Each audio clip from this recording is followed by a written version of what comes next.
Hi friends, तो कैसे हैं आप लोग। और आपके एग्ज़ाम के कुछ दिन ही बचे हुए हैं, तो इस समय आपको कौन से क्वेश्चन पे ज़्यादा पकड़ करना है और कौन से क्वेश्चन पे ज़्यादा फोकस करना है और कौन से क्वेश्चन को याद करना है जो आपके एग्ज़ाम में डायरेक्ट ही आए। तो मैं बता दूं, आज मैं एक 7 ऐसा क्वेश्चन लेकर आया हूँ, 7 क्वेश्चन ऐसा जो एक आपके एग्ज़ाम में आना तय है। ठीक है, तो पहला नंबर 1 पे क्वेश्चन हमारा है, चुंबकीय आघूर्ण को समझाइए। ठीक है, चुंबकीय आघूर्ण क्या होता है तो मैं आपको बता दूं, चुंबकीय द्विध्रुव के किसी एक ध्रुव तथा दोनों ध्रुव के बीच की दूरी के गुणनफल को चुंबकीय आघूर्ण कहते हैं। क्या होगा? चुंबकीय द्विध्रुव के किसी एक ध्रुव तथा दोनों ध्रुव के बीच की दूरी के गुणनफल को चुंबकीय आघूर्ण कहते हैं। ठीक है, तो आप नहीं समझ पा रहे हो तो मैं फिर समझा रहा हूँ। चुंबकीय द्विध्रुव के किसी एक ध्रुव तथा दोनों ध्रुव के बीच की दूरी के गुणनफल को चुंबकीय आघूर्ण कहते हैं। इस m बराबर फॉर्मूला क्या होगा? m बराबर 2lm। ठीक है, m बराबर फॉर्मूला क्या होगा? 2lm होगा। ठीक है, मैं फिर एक बार पढ़ सुना रहा हूँ। चुंबकीय द्विध्रुव के किसी एक ध्रुव तथा दोनों ध्रुव के बीच की दूरी के गुणनफल को चुंबकीय आघूर्ण कहते हैं। इसका फॉर्मूला होता है m बराबर 2lm। ठीक है, दूसरा नंबर क्वेश्चन है आज का हमारा, प्रकाश के विवर्तन से आप क्या समझते हैं? प्रकाश के विवर्तन से आप क्या समझते हैं? तो किसी अवरोधक के किनारे से प्रकाश तरंगों के मुड़ने की घटना को प्रकाश का विवर्तन कहते हैं। क्या है? किसी अवरोधक के किनारे से प्रकाश तरंगों के मुड़ने की घटना को प्रकाश का विवर्तन कहते हैं। इस घटना की व्याख्या प्रकाश क्या लिखा? नोट में लिखेगा आप लोग, नोट में आपको लिखना है। इस घटना की व्याख्या प्रकाश के तरंग सिद्धांत पर की जाती है। तो इस घटना की व्याख्या जो की जाती है वो प्रकाश के तरंग सिद्धांत पर की जाती है।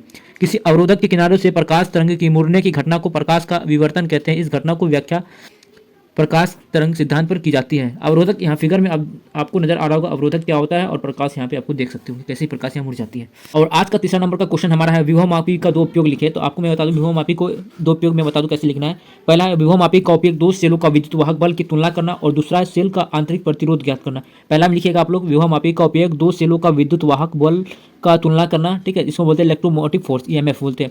और दूसरा क्या होगा? सेल का आंतरिक प्रतिरोध ज्ञात करना। और आज का चौथा नंबर क्वेश्चन है हमारा, अल्फा किरणों के दो गुण को लिखे। तो अल्फा किरणों का क्या करना है आपको? दो गुण लिखना है। तो कैसे लिखना? अल्फा कण विद्युत तथा चुंबकीय क्षेत्र में विक्षेपित हो जाती है। जो अल्फा कण होती है विद्युत और चुंबकीय क्षेत्र में विक्षेपित हो जाती है। ये एक धनावेशित होते हैं, ये धनावेशित होते हैं। अल्फा कण क्या होता है? हीलियम का नाभिक होता है।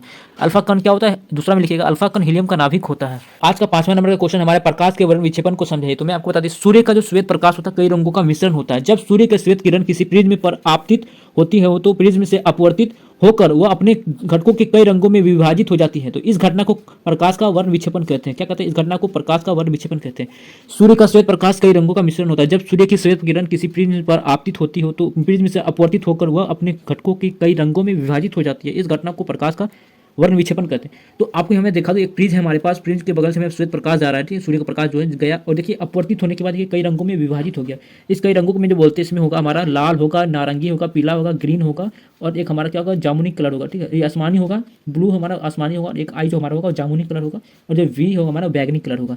ठीक है, आपको फिगर में आपको स्पष्ट दिखाई दे रहा होगा। आपको एग्जाम में ऐसा ही बनाना है। ठीक है, आज का हमारा छठा नंबर का क्वेश्चन है हमारा, प्रकाश के पूर्ण आंतरिक परावर्तन के लिए आवश्यक शर्त को लिखिए। पूर्ण आंतरिक परावर्तन क्या है, इसकी शर्त क्या है? तो उत्तर में लिखेगा, जब प्रकाश की किरण सघन माध्यम से विरल माध्यम में इस प्रकार आपतित होती है कि उसका आपतन कोण क्रांति कोण से अधिक हो तो प्रकाश पूर्ण रूप से उसी माध्यम में लौट जाती है। इस घटना को पूर्ण आंतरिक परावर्तन कहते हैं। शर्त में लिखेगा आप लोग, आपतन कोण क्रांति कोण से बड़ा होना चाहिए, प्रकाश किरण के सघन माध्यम से विरल माध्यम में जाना चाहिए। प्रकाश किरणें को क्या है? सघन माध्यम से विरल माध्यम में जाना चाहिए।